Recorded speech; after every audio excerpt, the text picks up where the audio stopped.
lot of what you're saying is really resonating with the theater teachers that are listening right now, because I do not want to take anything away from the teachers you've had in your life, but I firmly believe, and I've done my own research to believe and have numbers to prove, that I think theater teachers do the things that you've been talking about better than many of the other teachers out there, better than most teachers out there, as far as cultivating those soft skills. Because I think for myself, and I think I can speak for many of the teachers listening right now, that we didn't go into the classroom to produce the next Broadway star, the next Tony winner, or the next Oscar winner.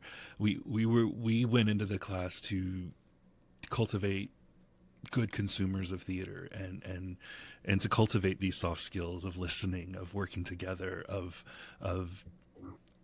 rhetoric and language, and how we use our voice to communicate that, and being able to use those skills in wherever our students end up. So I love hearing that you're validating a lot of what we theater teachers believe that we do and prep our students for. So I appreciate you sharing that.